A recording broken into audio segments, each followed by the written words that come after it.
Hello. What up? What up? What up? Hi. Welcome to Live with Kyrus tonight. So we're going to have the Women's Clap Back edition. So I wanted to just say hey to everybody that's on. If you would like and share and invite your followers and invite your friends because tonight is going to be good. It's going to be a little spicy. And I just think it's going to be spicy. One, because we've got wives on here. We've got mothers on here. We've got most of all women on here. Okay. And so, we all have something to say. And we've all got different perspectives on so many things. And so the last 3 weeks we've had the all men's panel and it's been amazing. I've loved each and every moment of it. But we had to come and see what the ladies had to say about some of the things that they thought. So I want to know. I want to introduce my panel. We've got Indy Boo on here. We've got Lulu. We've got Pastor Kyrus, and we've got Janelle, aka Pookie. Okay, live and in living color tonight for your entertainment. Send your questions and comments to the panel, and we'll be happy to answer them. You can just send them right in the comment section, and we'll be happy to answer all the questions that you guys have for tonight. So I wanted to know. I think one of the questions that the men were really, really heavy on last week was a mama's boy. Okay.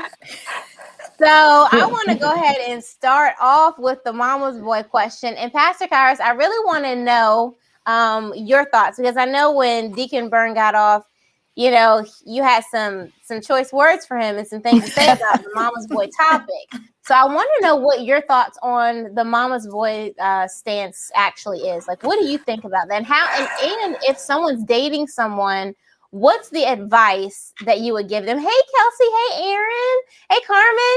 Kelsey, we got to get you up here.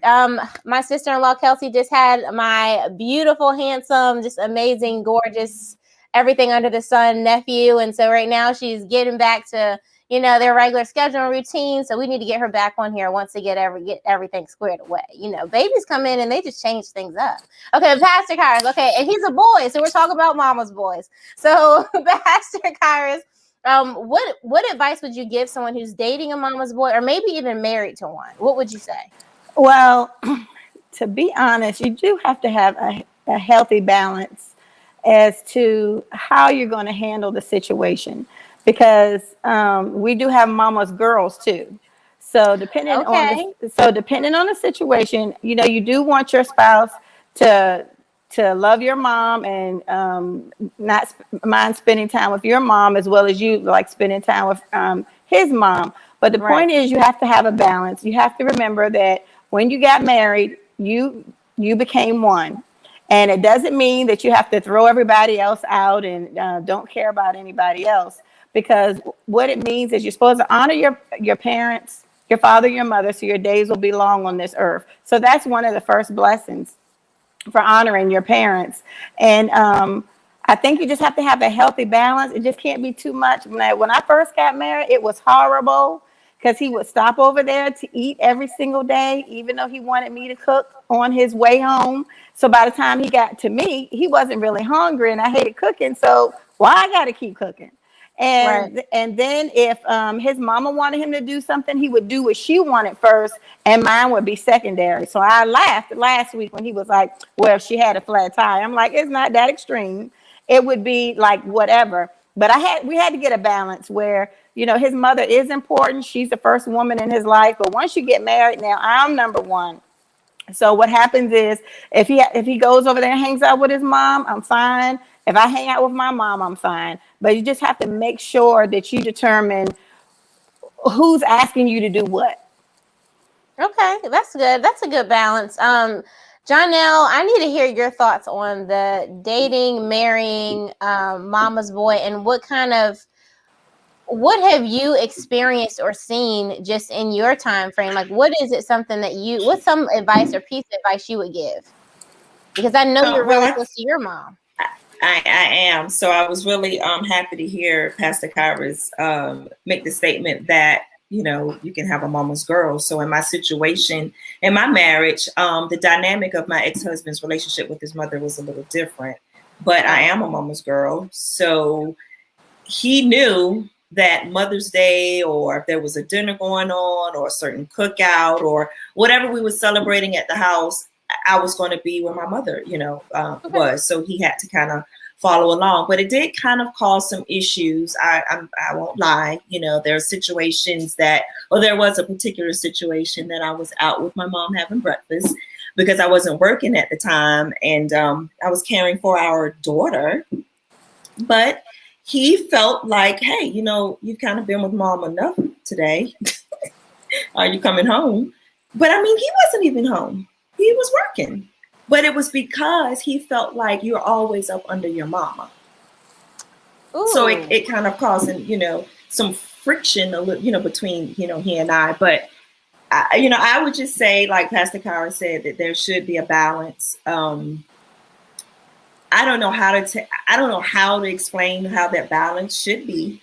I just know that it should be a balance, because I don't know how I would handle, because I didn't handle it well in the past, with someone saying, you're spending too much time with your mom. I wouldn't do well with that either, because first of all, you don't get to tell me how much time I'm spending with my mom, if I'm with my mom enough, if I talk to my mom enough. You don't know the dynamics. There should be a healthy balance, but I don't want anyone to ever feel comfortable enough to ever say you've spent too much time with so-and-so. There's someone that's in my family. Now, if it's like friends are like, hey, I know you've been out with the girls or something, that's a little different. But when it comes to your mom, especially if y'all have a healthy relationship and it's not toxic, and your mom is good to him as well, I don't want you to ever feel like you can come out of your mouth and say that to me, because I think it's disrespectful. And if it was the shoe was on the other foot, I just know for me, because I have such a value and respect for my parents, I would never say that to anybody else. So I'd have to make sure I didn't marry someone or be with someone who felt and thought that way. So I'm just saying, Yeah. And they need to, I think too, if they didn't have, or they don't have a particular closeness with their mother or father or their entire family, it kind of carries on, into the relationship. So I think too, you should, when you get into a relationship, the advice piece is get to know him and his relationship with his family, and vice versa for the woman. For the man, get to know her relationship with her family, because you do have men out here too who are very family oriented. Okay. So what about Mother's Day? Okay. Let's talk about the Mother's Day question, because that was a big deal as well. And we see that some guys, and I've even talked to Jonelle's mom, and she's explained that some men are like, okay, well, I'll make sure the kids get the mother something for Mother's Day, but she's not my mom. So Lulu, how do you handle the Mother's Day thing? Like, what are your thoughts on that perspective? How would you, I guess, counsel or really talk to a young lady who's dealing with a spouse who's like, okay, well, he didn't get me anything for Mother's Day, or he doesn't think Mother's Day is important because I'm not his mom, but I'm the mother of his children. So how do you handle that? Indy, you're next. No. To be honest, I'm not really trying to hear that. Tremaine knows for Mother's Day, I done buried your child, and they were twins, and they was big as I don't know what, and you're not going to give me that for Mother's Day, that's going to be a problem. So I really can't. I personally, no, I think that we all deserve a Mother's Day gift, even if it's just something that's from the kids. Maybe it's not from you, just going out and saying, let's go get mom something for Mother's Day, and you take the kids out and y'all go get something for Mother's Day. But I don't have that issue with Tremaine. I mean, he obviously, acknowledges me for Mother's Day. And I think it's awesome that he buys his mom, and I think he should spend time with her. I just want the rest of his, I just don't want him to be out there all day with his mom. I feel like, go spend time with your mom. I'm okay with that. I don't have to go. It could be you and your mom, take her out to dinner. And then when you come home, be ready to talk to me, be ready to, pamper me, however that is, whether it's a gift from the children or a gift from yourself. Either way, and that's just how I personally feel about that. And he knows that. So. Okay. Indy, what's your take on the Mother's Day? And you're getting ready to have an awesome mother-in-law yourself, and then one day you'll be a mom. So I know this is something, up and coming and new for you. Yeah. So for Mother's Day, I feel like, like say B-Lou, right? It hasn't happened. I'm just saying this is what I expect and what I have said. I have, like Lulu said, I have bore your children for one. I take care of them in a special way that fathers cannot do for their, like, I sacrifice my body. Like when I say I want a push present and I want a Mother's Day present from you. Not I need to see the appreciation, bro, because you can just go on a diet and get it right back. I gotta be healed first. I gotta be walking funny for a little, just different things. You might pee when you laugh. Yo, it's so many things that now I gotta take certain classes that bring back my organs all together and all that kind of weird mess. It's so many things you got that comes with being a mom. When the kid is sick, what side of the bed do they go on? Their mom's side of the bed. I don't know how it works, but that's what we did. And when things go wrong, who they call first? Their mom. It's so many things that you have to, you really, go ahead and give me that gift, bro. And then two, for Mother's Day, I'm a little funny about that because if I've been with these little kids all day, I'm not really sure if I want to spend my whole Mother's Day with y'all. I don't. Not at all. Right, and it might sound funny. I haven't had a child yet, so y'all, it might change, but I really don't think it has. So it will. But on Mother's Day, kids don't know the difference between, hey, this is your day off. Don't call me. Don't yell. Don't do anything. Send me away. Send me to the spa. I'll hang out with y'all for breakfast, but the rest of the day, maybe I want to go to the spa. Be quiet. But I honestly think that hang out with me for Mother's Day. Let me, gauge me. Y'all know y'all got 305 days to the next Mother's Day. Ask me what I'm thinking about, like what do I like and stuff like that, and I'll let you know where my head's at because I'm very open and honest, and I say what I mean. And I'm like, I would like to do this, so I'll let your boy. Aaron has a question, and he says, do y'all think there's too much expectation on these holidays, like Valentine's Day and Mother's Day? Pastor Kyrus, answer your son, because he's only asking for a friend. He's not asking for himself. This is him asking for a friend. I think the problem is that there's an expectation because the world says Valentine's Day, you're supposed to show the person that you love some appreciation, a card, roses, flowers. If I'm your sweetie, if I'm your girl, if I'm your everything, that's what you're supposed to do. I don't think it has to be anything elaborate. I do think you could just give somebody some flowers, a card, or anything. You don't have to make it so expensive that it's something you can't do. It's just to acknowledge that I exist, acknowledge that you love me, and acknowledge that you care about me. And as far as Mother's Day goes, get me my gift. I had all these children. Get me what's due me. Okay? That's what I'm saying. So for Mother's Day, I always, for me, I just make y'all just hang around and do whatever I say. Take a long bike ride y'all don't want to take and just annoy y'all all day for Mother's Day. That's normally what's fun for me. So,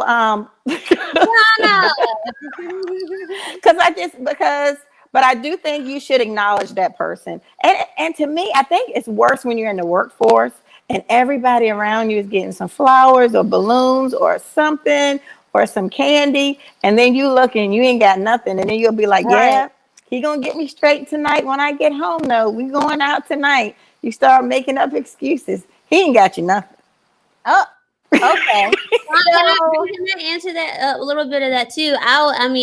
It is like a man-made holiday, but it also depends on how y'all been treating us during the year. And honestly, there's not a lot of events during our lifetime. It's having a baby, getting married. It's big events like that, and these are like little things to break up the monotony. You know what I mean? Just to show your appreciation, because in the blink of an eye, it's about to be Friday in a few days, and it goes by so fast. So we're like, we forgot to spend time with each other or something. This is something that makes you sit down. This is a designated day. We're going to have to sit down. I do think we put a lot of pressure on people, but not if you're not balling, of course. Like my mom said, you don't have to go out there and spend the world and be in debt. So just show appreciation, Be like, hey, how was your day? Like, let me give you a back rub, but just showing that you care. But a lot of times we get so caught up in the everyday thing that we forget to celebrate people on a daily. Okay, Aaron said, so is a card good or no? Because he's still just asking for a friend. So if there's some in it. I know what everybody's thinking. But okay, but if you do think about it, like Andy said, it depends on y'all's relationship. How have you been treating that person during the week, during the month? It shouldn't be just something that you think you can and can't do. Like, I want you to treat me well all year round. However, it would be absolutely amazing to still get something nice and still be thought of. That's all I'm saying. I agree. Yeah. And with the whole thing of saying that, you may not have a whole lot of money, for real, to please me, you coming home, making not even if it's just for me, but making everyone dinner, clean that kitchen after you done cook and everything like that, so that I don't do nothing but eat, give you my plate, and go lay down and watch TV. That's a wonderful gift for me, because I cook every day. I gotta clean up every day, and then when he does decide to cook, he'll leave the mess there, and then I gotta clean it. Oh. So it's like, and I don't want to say nothing because he really do be trying, but I'm like, I mean, can you just like clean the mess too? But I don't say nothing. I just go in there, I clean up, and I go on my way. But for Mother's Day or something like that, even Valentine's Day, cooking me something, or just cooking for that day, just taking that load for me that day, something I do daily, taking away from me, that's a huge, big thing for me. Okay, so it's just taking the load off a little bit. So one of the questions from last week that I wanted to cover, and I wanted to see what you all thought. If the question came from Crystal Kearney, and she said, if you could do it all over again, what would you do or not do differently in your marriage? And I want to go ahead. Oh, why you all look surprised? Okay, what would you do or not do differently in your marriage if you could do it all over again? So, Pookie, I want to ask you, what are your thoughts on that? If there's something that you could do differently, Really? what would you do? Or would you keep it the same? Would you keep it the same, or would you do something different? Oh, that's a loaded question. I think short of the long. Okay, you know what? Yeah. So in the marriage, what I would do differently, it's probably not be so defensive. Okay. Yeah. I'm just going to keep it that way. I would not be so defensive, and always think there was times that I wasn't being attacked, that I was being attacked, and that just starts that vicious cycle of things kind of getting out of control. So yes, I would just not be so defensive. That's it. I don't want to say anything else. Andy, why are you making that face?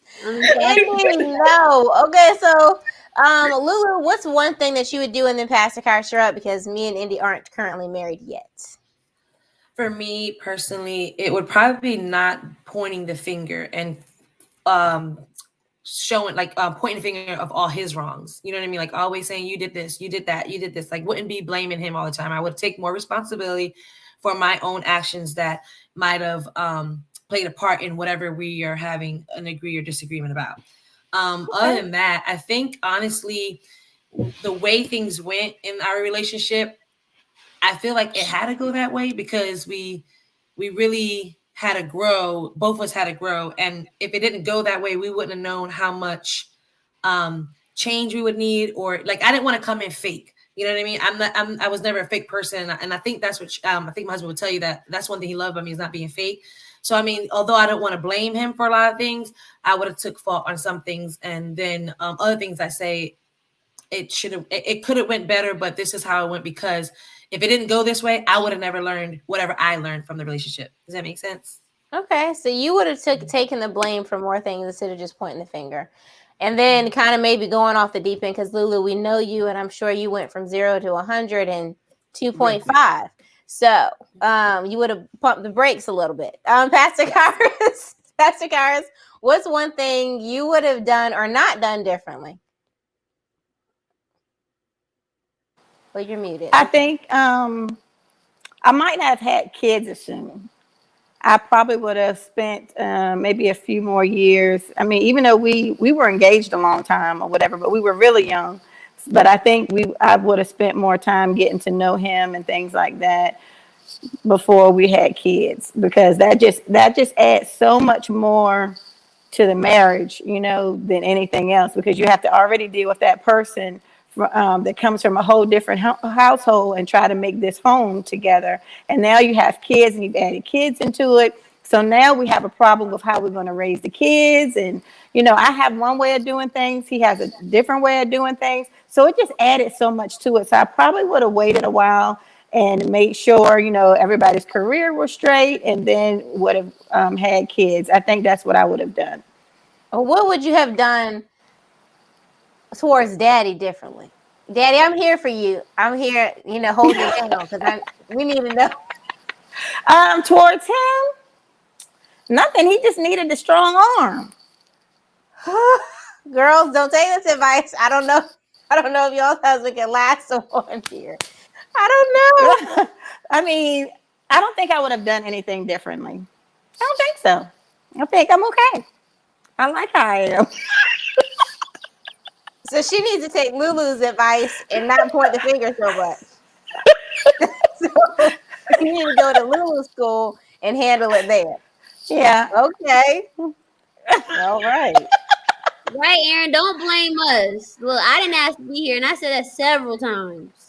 Okay. So then, but when it comes to knowing that you've actually found the right one, like, what is some advice that you would give? And I know, Indy, you're newly engaged. Congratulations. Wedding on the way, bridal shower, downloading plans right now, getting ready. So what is something that you could tell someone if they're asking, how do you know that you found the one? Like, what made you comfortable enough and secure enough to really say yes? Because just because people ask, it does not mean you have to say yes. Well, Brian and I, we dated a long time, and one thing that comforted me and confirmed what I was doing was that I heard someone say, wait to get married when you've been with someone through all of their seasons, and not just first when the sparks are flying. One, I'll tell you now, it was different for him, but I didn't have any like sparks or butterflies when I first met Brian. I was just filling out this thing because I'm very reserved. I'm very side eye-ish. So I'm just trying to be like, well, who are you? So Brian would have got married the first week we were together, but I was like, pump the brakes. I actually we've grown up to date to marry. We weren't like just dating around just to date around. So I'm collecting data the whole time. And so for me to find out that he was one, I had to really see what I was okay with, accepting or not settling with, but just saying, okay, a compromise, a healthy compromise. Like, you know what, I can deal with this, but I might not be able to deal with this. And so I kind of like saw what outweighed the other. And then I was just like, all right, cool. Several times I was in prayer. I'd be in prayer with my mom. And that's honestly the truth, because I don't know. There could be great times, and you can say what you want, B-Lou, but there's great times where, the relationship is riding high, but when it's riding low, could I still say the same thing? And so I really had to take up fasting and praying. And, I would consult my wise counsel on what they saw in Brian. And that's the truth. And I would ask these things like, do you think I should marry him? Because I really trust my mom and my sister. I would ask those things just because when you're in the picture, you can't see the whole frame, right? Or whatever. Come on, Indy. That's the only thing get that on a t-shirt. Thanks, girl. I was like, I don't want to get caught up in La La Land and get stuck in something, because to be honest, I have a really, really strong problem with just committing, not committing in sports, but committing to one person for the rest of my life. I take it so seriously that I was like, I'm not really trying to get married. We could have been got married and all that. And I just say, I really want to wait. It was my decision to wait as how we did and everything. And I'm very appreciative for that.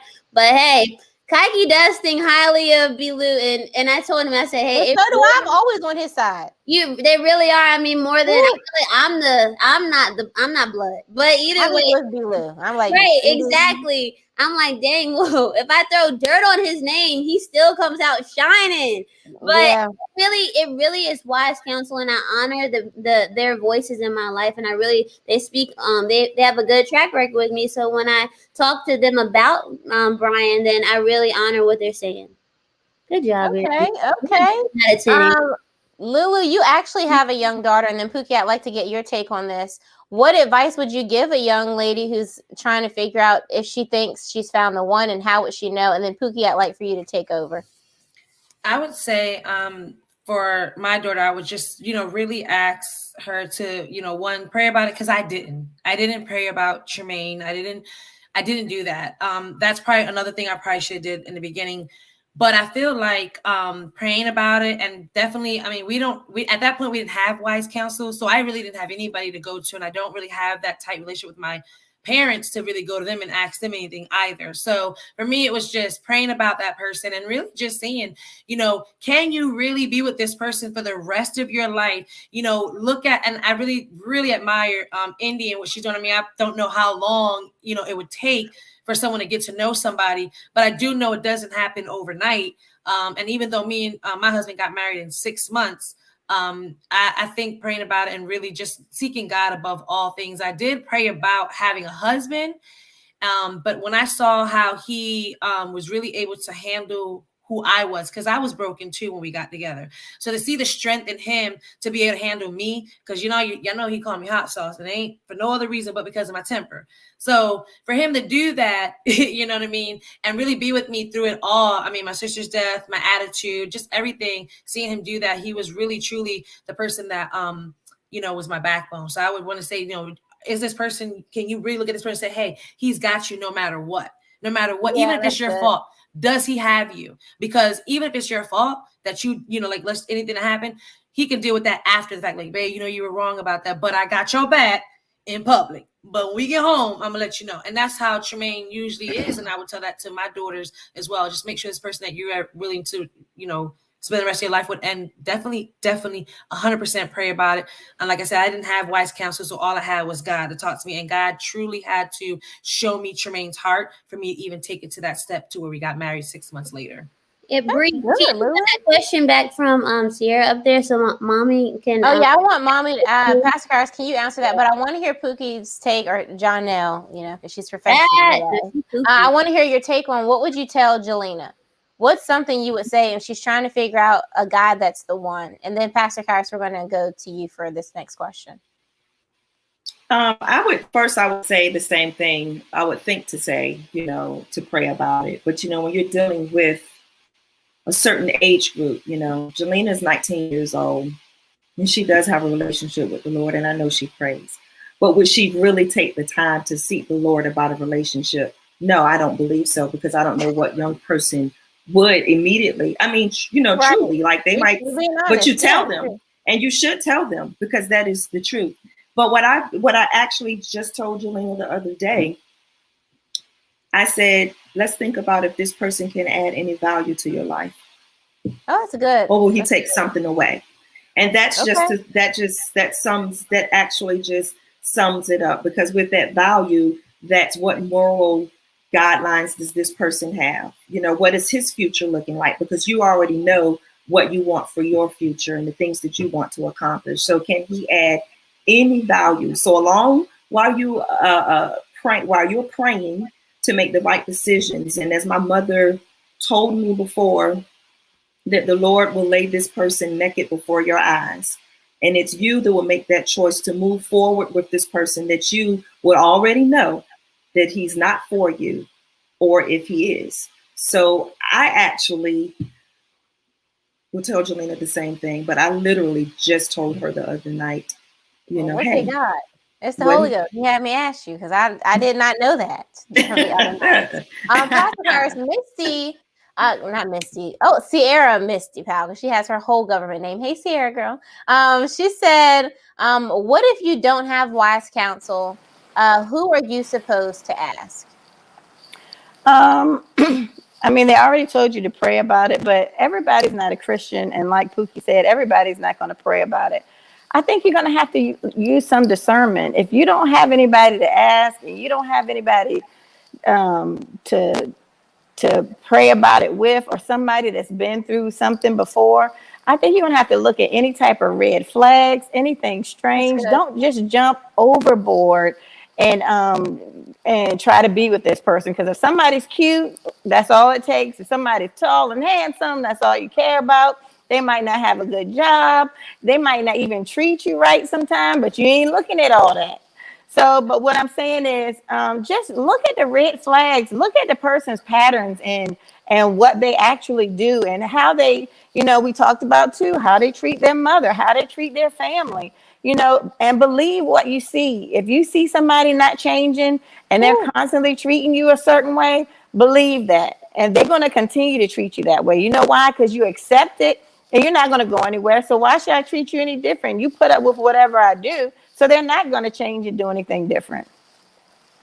Can I add it up real quick? I'll say that because I know Sierra, she's a real true woman of God with heavily heaven visitations and stuff. And if you don't have peace about something, you know, and you know the voice of God.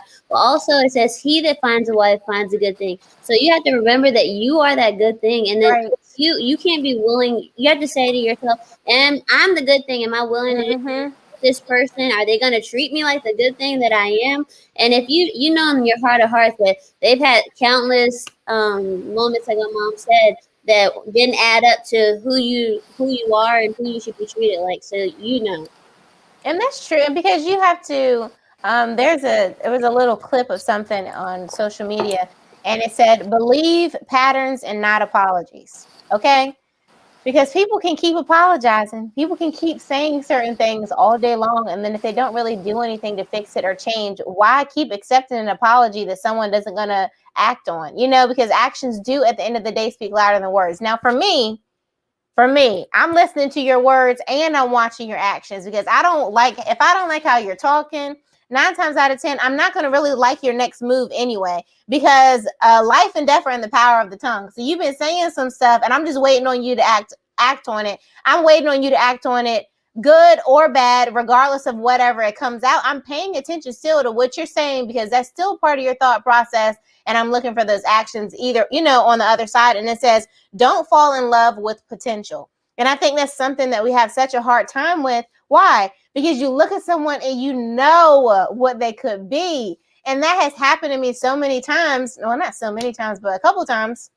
And I've just been like, they could just be amazing if they would just see so and so and so. And this is even stuff that their parents would say. Like, because everyone's family has always loved me that I dated. And my mom would be like, forget the parents who love you. You need to make sure you and the guy are okay. Because I still, like, there'll be still parents that would try to call and check up on me and different things. And, and their kids are married or dating somebody else, but they'd be like, you're so good for them. And my mom would say, and even Pastor A, my uncle, he would be like, you're so good for them, but are they good for you? So there's just different things, because like you can always look at someone's potential and you see good things in them, but you are experiencing hell, because you could look at something and see the dream, but be living in that nightmare. And the living in the nightmare is the problem, because you're never going to get to that dream because they ain't trying to get out of it. So you have to be so careful. And then you do have to know your worth, believe in the red flags. Like, it's just, there's so many different aspects. And if you don't have the wise counsel, Sierra, just call us. We'll be your wise counsel, because I can't afford to go to hell for giving you bad advice. So I'm going to tell you the truth,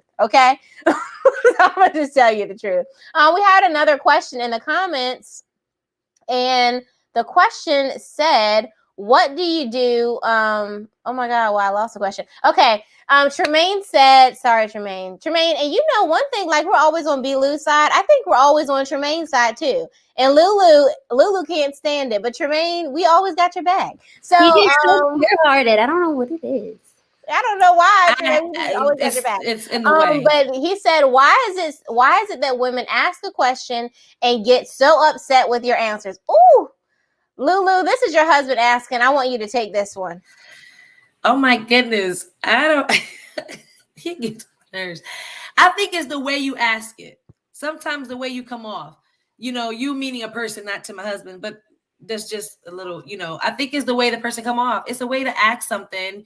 Answer something. So when they answer, it's kind of like, for me personally, I had to deal with a lot of people answering me. Like, if I ask a question, they'll answer it to me as if like to say, you don't know that? Like, hello. And I'd be like, okay, I'm asking because I don't know. Obviously, I don't know. I'm asking. So I think it's the way they answer it. And I think I think that's really it, because honestly, I don't remember a time that he asked me a question I got mad, but I'm sure he can figure it out. I'm sure he'll find one. But I don't know without having the answer to the question, I guess. But I think he's saying, like, if someone, why would you ask a question and then when they tell you the truth or give you the real answer, why are we frustrated when you asked for it, so I'm giving it to you how you asked for it, but you don't like what I have to say? Pastor Kyrus, I saw your finger go up. What did you have to say on that? Well, Tremaine, it's because you're not saying what we want you to say. Okay. So that's the truth. That's the whole truth of it. We ask you a question, but we want you to say something in specific. And when you don't say what it is, then we get upset about it because that's not what we wanted to hear. That's We want true. you to say what we want you to say. And I know it's almost like we want you to be mind readers. But if you've been together a long time, I think you kind of know your spouse or your significant other, and you know what you should be saying, and you just don't say it. So that's the answer. Say what I want to hear. What I want to hear, my truth. Okay. Okay. Indy, what were you saying? Speak to their heart, Tremaine, right, Blue? But you don't do that a lot. Honestly, you already know me. I can't take a whole bunch. So don't say it. Plus, I'm not really asking Brian too many questions that I need him to say the right. Well, one time when I had like ordered this dress in a wrong size on purpose, because I was like, I could fit into this jank. You know, I like go to him and I'm like, you know, can my back come in or is that my structure? Do you think I can come in? And I'm looking at him like, you know, like Donkey and Shrek. I was like, you know, and I'm just like, please tell me that. He's like, yeah, Indy, you know, we can come in. Now, whether he believes it or not, I don't know. But the way he said it, I was like, thank you, God. Because the master personal trainer said that about me. I can go to sleep now. But if he hadn't have said that, you know, I don't know where me and him would have been. I don't know if we said we together this day. You know, but my back came in and I fit in that dress. You know, he said, with hard work, Indy, I got you. We're gonna get this meal plan together. We're gonna do this. And I was like, yes, speak to my heart. My love language is encourage me, lift me up. Like, that's it. And Aaron has a question. He says, how important is encouragement from your spouse? Pookie, Jonelle, I need you to answer that. How important is encouragement from your spouse? And does it have to be your love language? Because even if words of affirmation aren't your love language, can you still appreciate that? Yeah, I think so. And I also believe that encouragement is important, right? But don't encourage me with criticism, if that makes sense. It's like, that's good. You know, I mean, really. So it's just like, hey, one quick example. So, you know, I like to write and, you know, write poetry, plays, short stories, or what have you. Okay. And if you know that, and you're encouraging me, hey, you know, have you written today? Or what do you think about this? Or maybe you should, you know, go sit by the lake and write. And if I say, oh, I haven't written today, but I might take it, you know, I might write something tomorrow. Today, I'm just not, you know, feeling that, or, you know, I haven't seen or heard anything to kind of do that spark.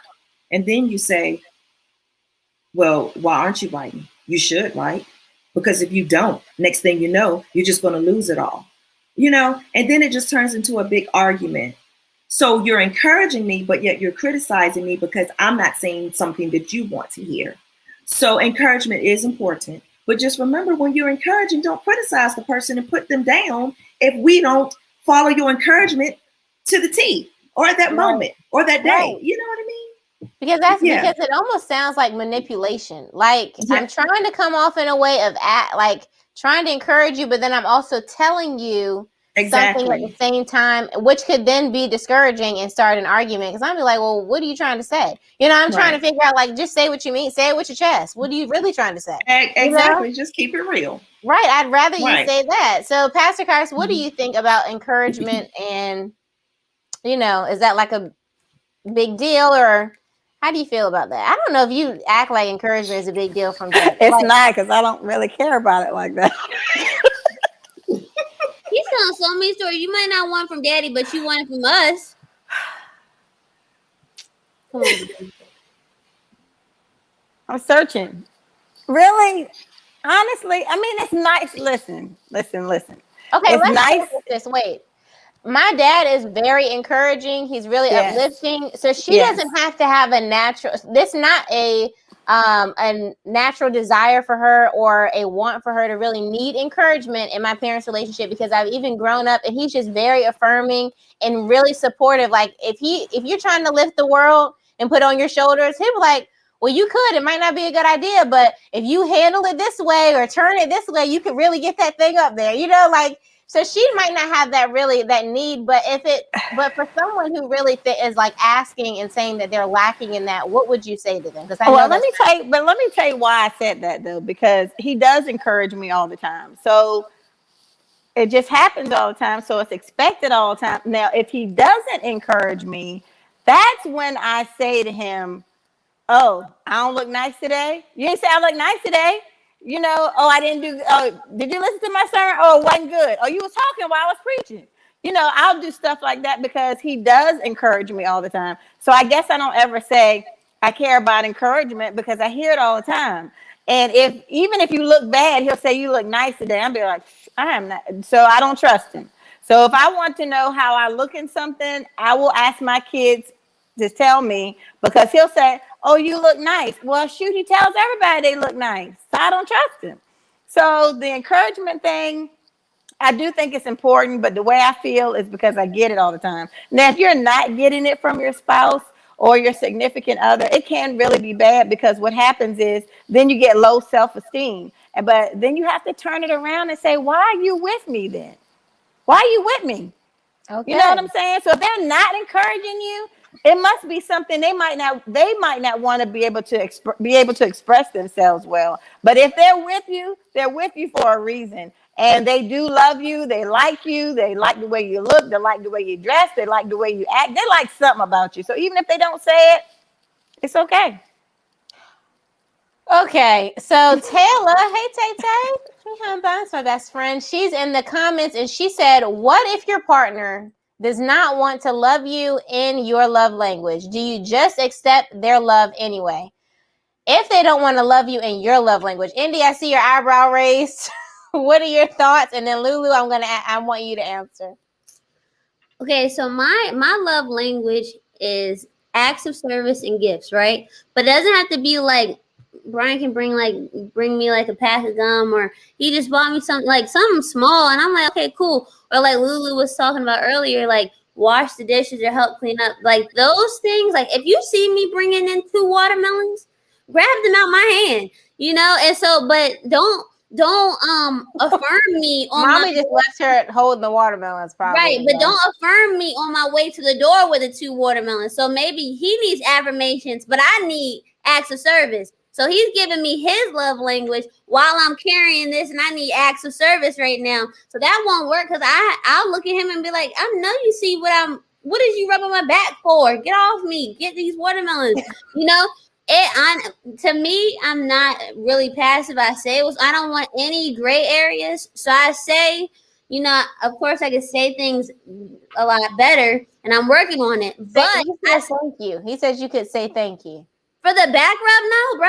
That don't help me. It's when he buys the wrong size gum. No, sir. Don't get this smoke, B-Lou. Block him. Breathe. That's not true. He did that because he didn't feel like walking to the other aisle to get the regular pack. Anyway, that's a whole nother story. The point is, if my love language is the $2 pack of gum, don't get me the smaller pack of gum for $1.50 if you want to talk. Okay. Lulu, how do you handle someone who doesn't want to love you in your love language, but maybe just doing their best? Like, what do you do? I'm gonna be honest. It's cool that he could love me in his own love language, but the truth be told, that's not gonna last. It's gonna be like a temporary fix. I need you to learn my love language, and I need you to learn it like 8 years ago, okay, before we got married. Because at the end of the day, I need that. And I'm a person and I don't know if you know, but if you don't know, active service is words of affirmation and gifts. Okay, I got a lot. But I'm more so active service because I am, home most of the time, because he is a truck driver, so he's on the road a lot. So it is a lot for me to handle, trying to get everyone together and situated and doing homework if necessary. So yes, I'm sorry. That's great that you think I look good today. Thank you. But can you get the dishes? Can you wash the dishes? Can you cook today? Can you cook and clean today? That'd be awesome. And rub my feet, maybe. Just okay, so Jarnell, when it comes to a man telling you the truth, like how can a guy tell you the truth without hurting your feelings? For example, should I tell you the dress isn't flattering, or should I wait for you to ask me? And how much truth do y'all really want? Okay, wow, Aaron. So you know what, my personality type, Bree, is that I'm always asking, well, how does it look? Do you think this looks okay? How about this color? What about this shoe? That's just my personality. Right. I'm asking, you know, so I wouldn't even have to wait for the person to tell me, you know, for my spouse or, you know, significant other to tell me, because I'm going to ask anyway. So what do you think? You know, should I wear this? Or, you know, but I think it's all in your deliverance anyway, you know? Mm-hmm. So how about, you know what, babe?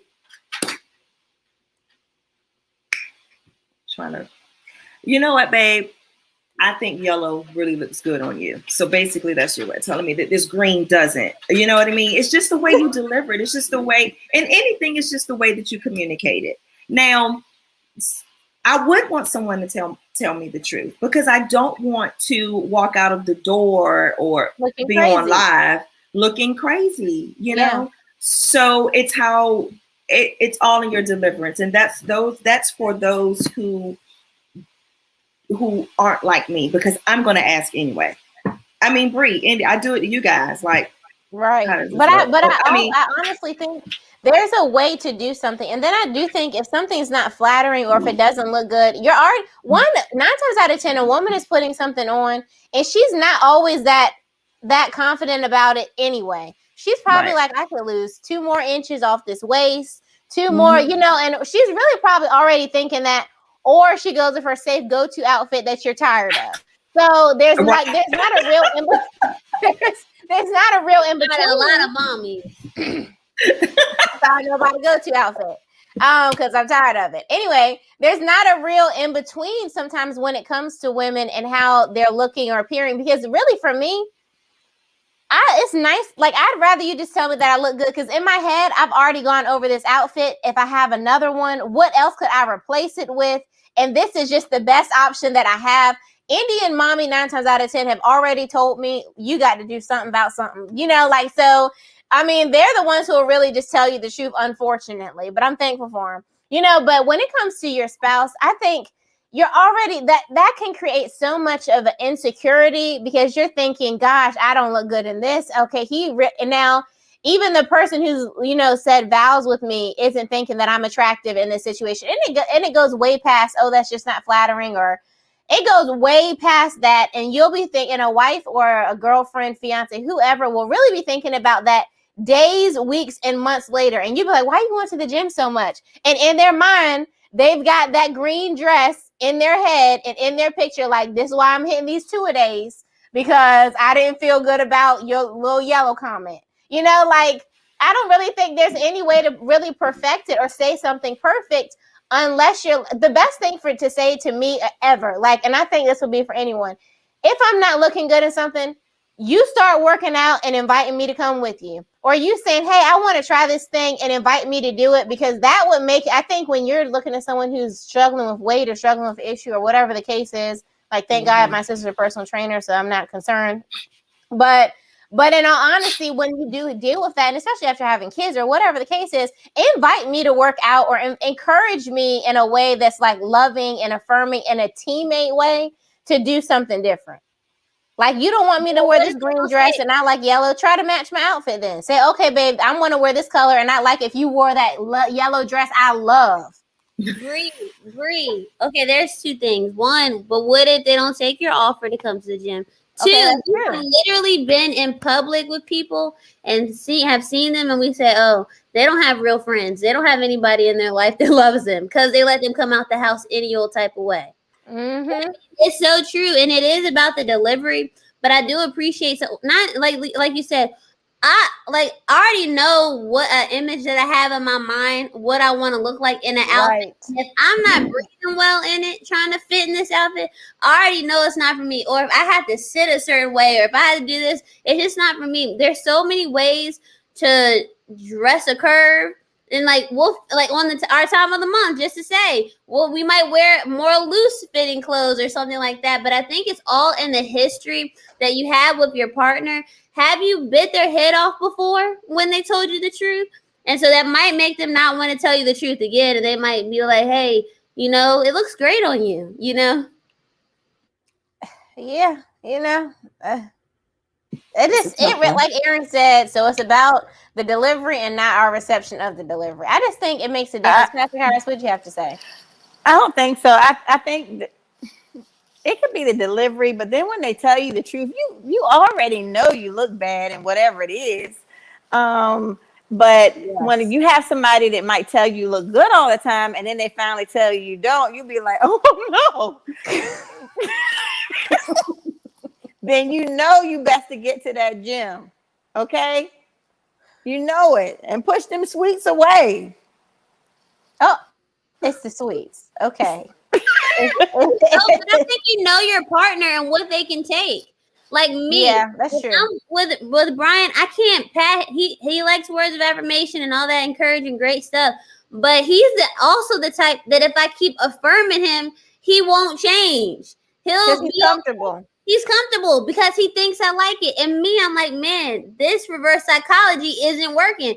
And sometimes I got to tell him the truth. Like, hey, that ain't it. So what's up? And I'm just like, hey, we got to do something about it. Because if I keep saying, you're just so great. You look so great. And I'm over here suffering because I got to look at it. Then we both messed up. Ain't nobody happy. Well, he's happy. I'm not. So, I mean, the person you're with and you know what they can take. Well, and that's true. I just think I think that was a good question though, because there are some ins and outs where you're not sure about how honest, because there's a question about how honest can you really be with your spouse? Like, do we really tell our spouses the truth? Are we always honest with our significant other about their appearance? I feel like Pastor Kyrus is definitely honest with her significant other about his appearance. Go ahead, say something, Pastor Kyrus. I think it's better to be honest. And I do think, like Aaron says, too, it is an approach that you should take. I don't really have that approach, but I'll be like, you're hawking out that outfit. Don't. That doesn't look good. I just try to tell the truth. That's all. Okay. But I do think it's better to be honest, because you don't want somebody to go out looking bad, so, and they're with you. That's your husband. Oh my gosh, that's your spouse looking like that. So you don't want that. So I tell the truth. I'm just going to tell it. And if we get in an argument and we don't get along and we have a bad date, we're just going to have a bad date, but you still look better than you did a minute ago. You're just going to be mad at the restaurant, but you're going to look good. But what if you're married or dating someone that's sensitive? Like, that has, I don't want to call it female traits, but they're just sensitive about things in an I don't want to say annoying, but you know how someone and this could be your just friendship. You could go to friendship or you could go to relationships. How do y'all handle if your husband is extra sensitive, like overly sensitive or something? Lulu, how do you handle if you feel like Tremaine is being extra sensitive about something? So for me, I always say he's extra about everything though, but that's because we just don't agree on every little thing. But I would say, if let's just using the example, like Tremaine always be looking fly. There's just I'll be trying to keep up with him.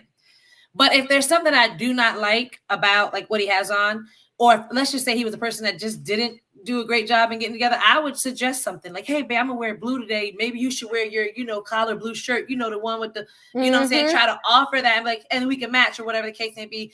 But Tremaine's not really sensitive. I just call him that because I don't like what he's saying.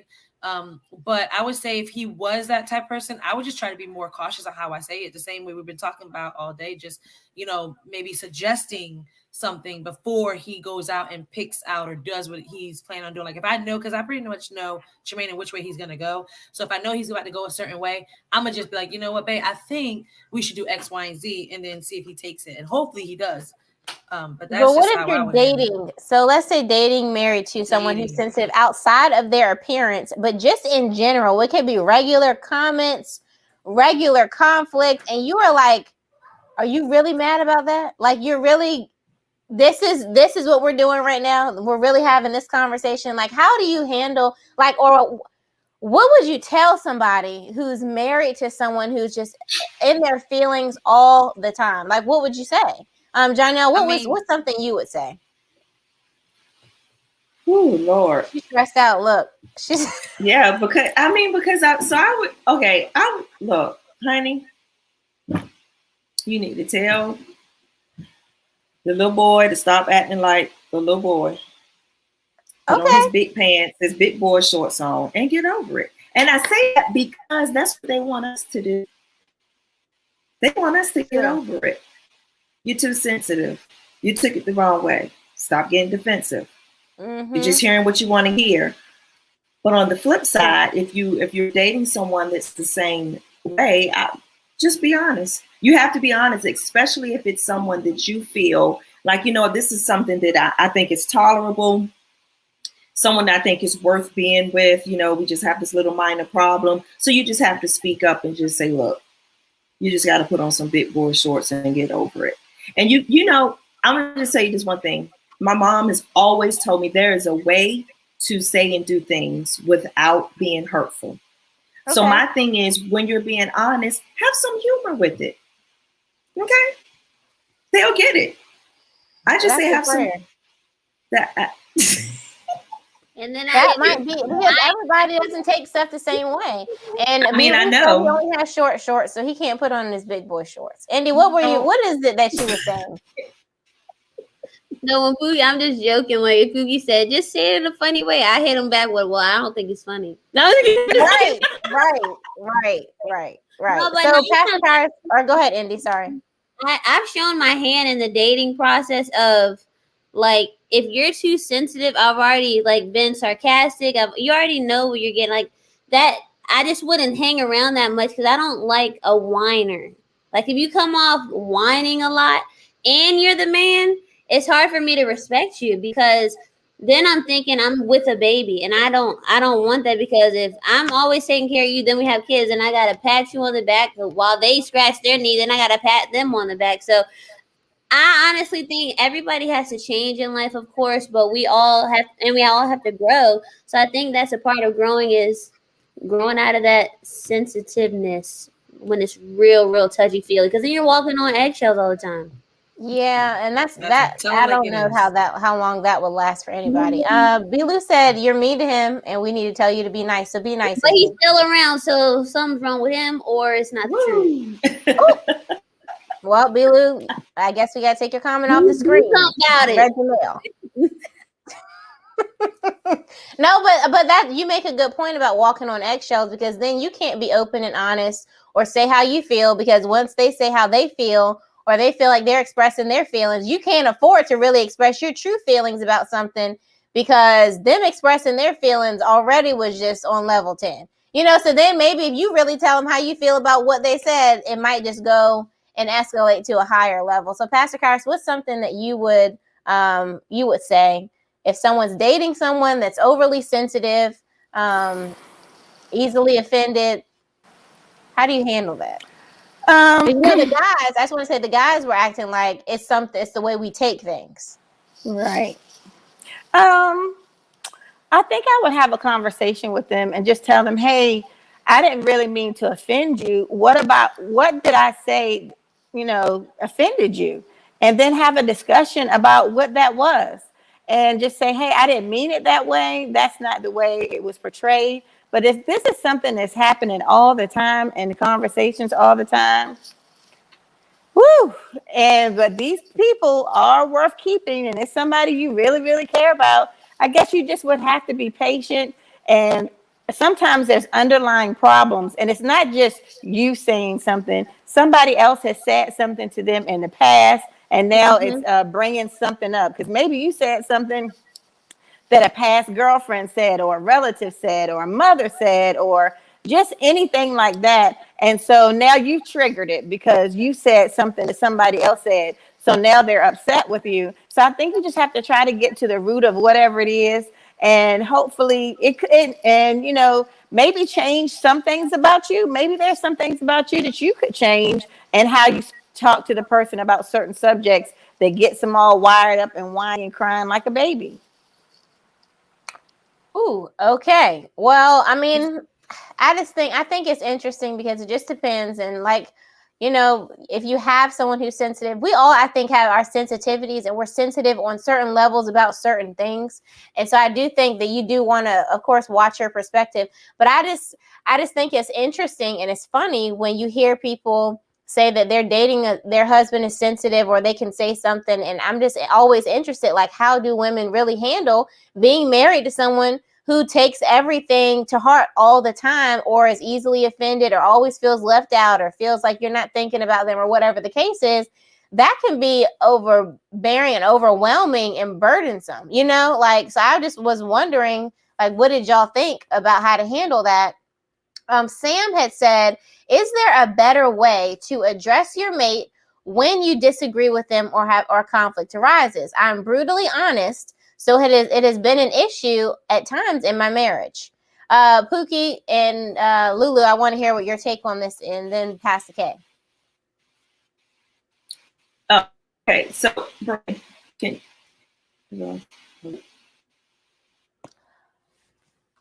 Lulu, you go ahead and okay, go. we're back. Bree. Okay, Bree, can you repeat the Is there a question? better way to address your mate when you disagree with them or conflict arises? She's being brutally honest, and it's an issue sometimes.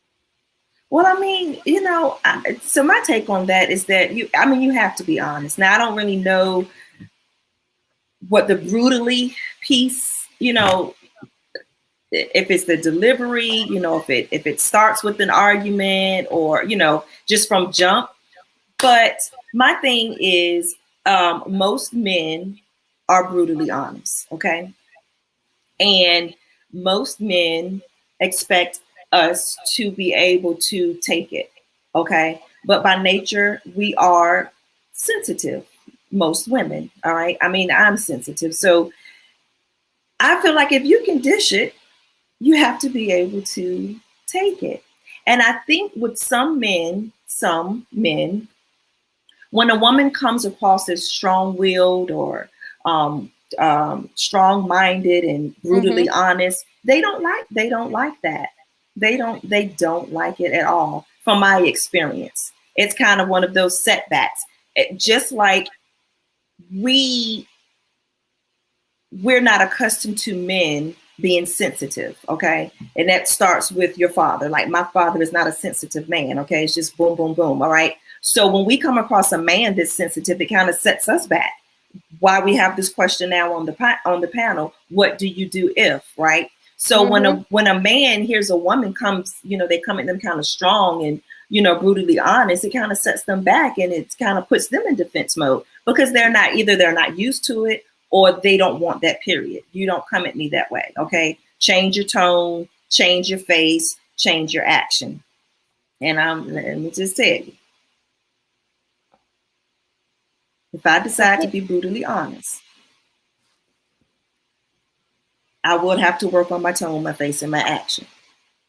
Oh, okay. So, Sam, yeah, I'm just saying. So I just think that just goes back to the normal question that we had before. I guess it's just all in your deliverance. But I really don't know I don't know how you would change that, because there are certain circumstances in a disagreement or a situation that you have to be stern, just as stern as the man would. I mean, I know, going back to our other panels with the whole respect and love, respect, I don't know if that's considered disrespectful. I don't know. She is working on it. She's still working on it. She's going to even put an area across her screen that says under construction. She's just do that. That's for me. You know, I'm gonna just work on my face. Because, okay, but really quick, is that the question that, you know, that Sam raised, I mean, is that like a no-no that we're not supposed to? That's good. I mean, that's true. So she's saying, is there a better way to address it when you disagree? So if you're brutally honest, Lulu, what do you change so that you're not, so that you can still be honest, but maybe not as brutal?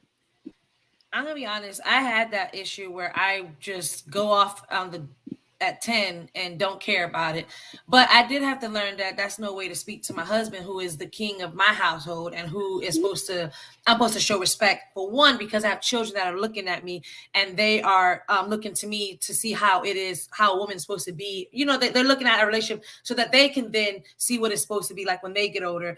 But what I did was a couple of things. One, if it was something that really bothered me, I would let him know, that really bothered me, and I wouldn't really get upset about it. I just let you, it bothered me. But if it happens again and it's a repetitive thing, then there's no way to come about it but coming full like hot sauce all day. But I do try to say, I remember starting at one point, because of my attitude and how it was, we would say, I'm just communicating. Right. There's no argument. We're just communicating. Like, we literally had to say that in our relationship. We're just communicating.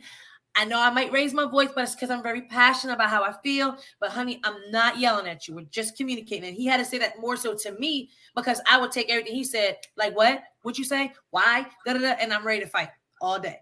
So I think basically just, coming to him with that situation out of love first. You know what I'm saying? Because I feel like, that is who, I don't go to God like that. I don't go to God snapping my head and I'm sick of this and cursing God out. I don't do that to him. I would never curse God out like the way I did with Tremaine, ever. So if I know that God gave me this husband, then I need to treat him with the respect that I'm supposed to.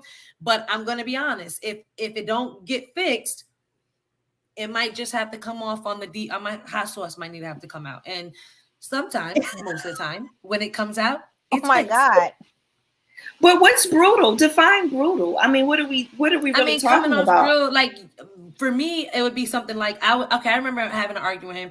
Honey, I love you to life. I'm just going to put it out there. I remember coming and calling him, like, out his name, saying he ain't a nobody. He's less than dirt. Like, that's brutal. That's how I spoke to my husband. Or I would sit there and be like, I don't know who you think you are, and I would just belittle him. Brutal can be, it depends on how that man takes brutal. Maybe me saying he's ugly ain't brutal. Brutal, you say he's a low life is brutal. You know what I'm saying? So it just depends on what that person, your husband, and I know my husband and what hurts his feelings and what will make him go off on the deep end as well. I know how to push those buttons. So I try to stay away from those buttons, and I try to use other words of kindness and love. But again, it just depends on what his definition of being brutal is. But that's what I did. I just kind of just was like, coming out of love, and then if it didn't fix itself, then hot sauce all day. It didn't even matter. I mean, I think that's the first time we had an argument game like that.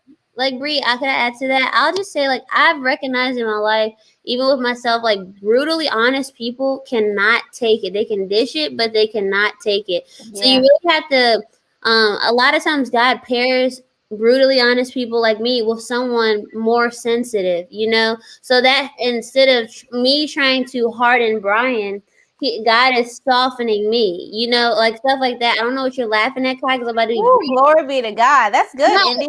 Listen to this. Anyway, hold on, B-Lil. I have my own revelation. Hold on, B-Lil. Change is coming. So anyway, change is coming, B-Lil. Hold on. Honestly, what I would say is that, God, I could not handle God talking to me like that. So why would I talk to another person like that? I could not handle God being brutally honest. And when I feel like he's being brutally honest with me or something like that's happening to me, I can't take it. So it's kind of like God is correcting me. And a lot of times, 9 times out of 10, when I'm brutally honest, God has already corrected me in my spirit. Now, my pride might not let me apologize for like a couple more minutes, though. But I've already been corrected, even though the conversation is over. And I go up to my room like, dog. Why did you do that? And I'll be like, because I had to. But in reality, I didn't have to, because what the enemy wants you to think is that being brutally honest gets the job done. But it's only a short change, because You're not putting fear of and reverence in your spouse. You're putting fear as in I can't open up to her anymore. I'm putting more boundaries and I'm shutting down even more. So it's all temporary and stuff like that. Get out of here, B-Lou. But either way, I just say that brutally honest isn't biblical, and you do have to approach things with love and how God would, even though we're still working on it. And no, you need to pray and fast a little more for yourself. Sam was saying that brutally honest could be her tone. She said her husband said that her tongue is sharper than a knife with no cussing or calling him out of his name. And then she also said, "Amen, Indy." But I do think I think it matters about who you're talking to and what you're saying.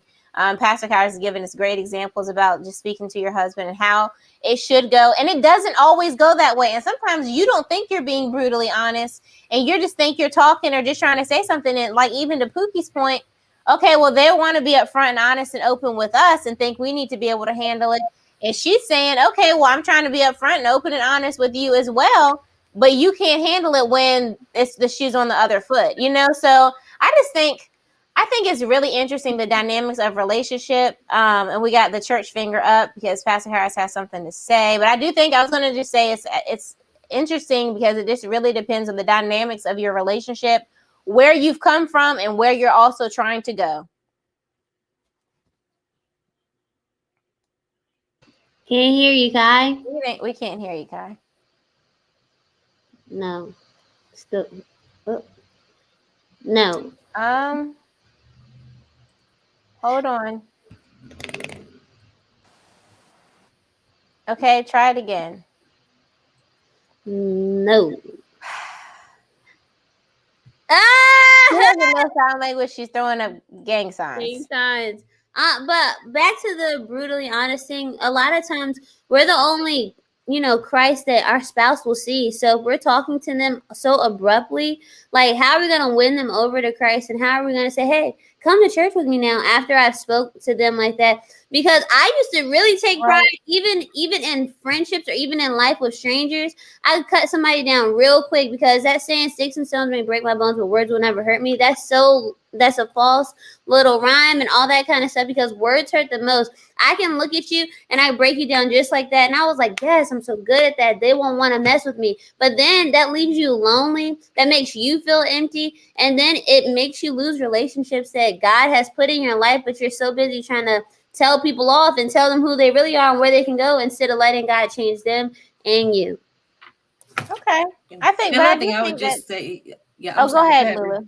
I was just gonna piggyback off Bree and just say, off a homegirl over here, Indy, just saying, also just even asking God to even show me how to be able to come and talk to him. Again, it's that whole thing where you're praying for that person to change, but then he changes you. That's another thing too. Just praying about like, okay, how can I not, be so brutal? Because I don't mean to be. It's just like what Pookie says, shoot, you dish it, you gonna take it too.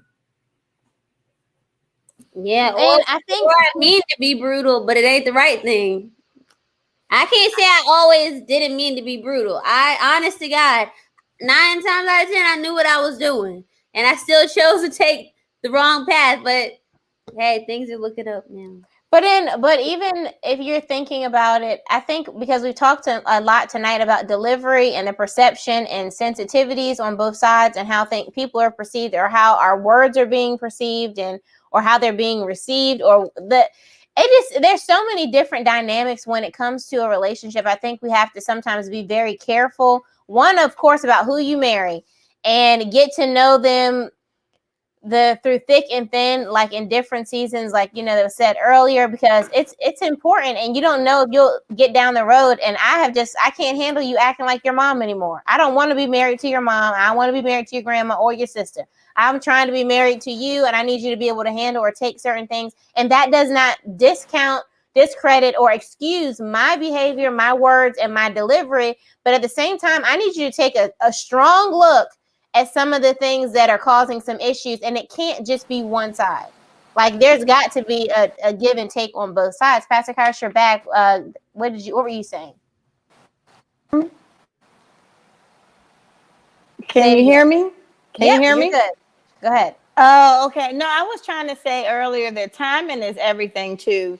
So, I mean, even though it's your approach, it's also the timing of when you say something or where you try to discuss something. Big deal. A lot of times I won't say something that particular day. I'll just wait till things maybe, or a different time when things have quieted down. And then I'll bring up the discussion or whatever the problem is when I see that there's a better way or a better time to say it.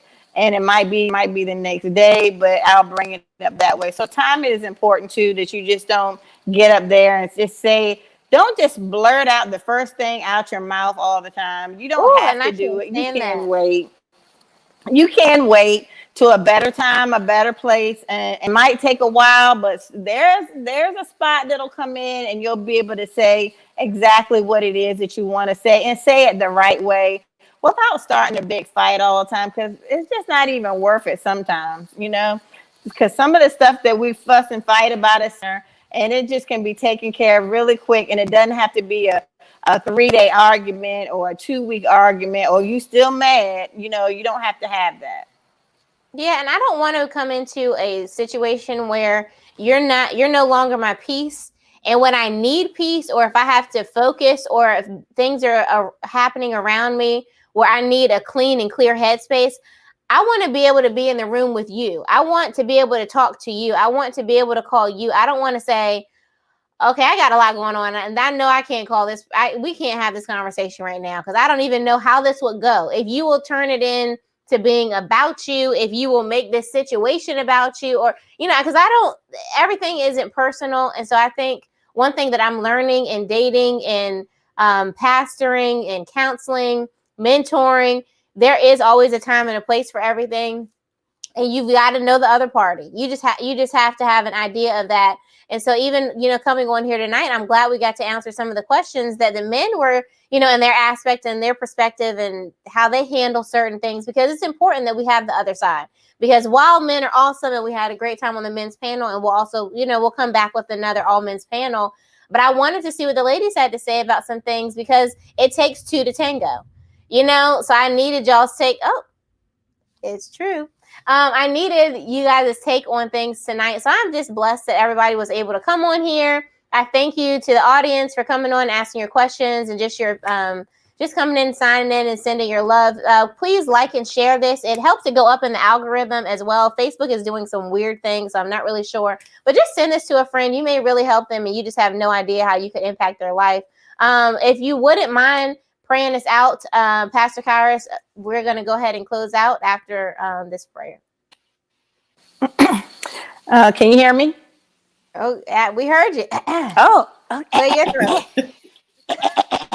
Let me clear my throat. Oh, anyway, Lord, right now in the name of Jesus, we just praise your name and lift you up. We give you the honor and the glory, oh God. And Father, just help the men and women up here, oh God, that came up here. Help them in their marriages, oh God, in their relationships, Lord. That, Father, that they would put you first and foremost, oh God. Because if they have a love for you, oh God, they'll have a love for their spouse. If they have a love for you and a respect for you, then they'll have a respect for their spouse, oh God. Lord, show situations, oh God, that we don't know what we should do, oh God. Just lead us and guide us, oh God. Father, we praise your name. We lift you up. We give you the honor and the glory. Lord, there's no one like you in all the earth. Lord, we just thank you for this opportunity to be up here tonight. Each and every person that took the time out to come, oh God. Father, we thank you right now, God, for the blessing. You said the blessing of the Lord maketh rich and addeth no sorrow to it, oh God. That the words that came out of our mouths today, that, Lord, it would save souls and save relationships in Jesus' name. Amen. Well, we'll be back on here next Tuesday at 7 o'clock. Invite a friend, bring a friend. It's going to be good. We've got some exciting people coming on, and I just can't wait to hear what they have to say on some of these topics. And I think next week we're going to be covering forgiveness. So I can't wait to hear what the ladies have to say about that. All right. Well, I love you guys. Thanks again for joining us on Live with Kyrus, and we'll see you next Tuesday right here at 7. Bye. Simple love.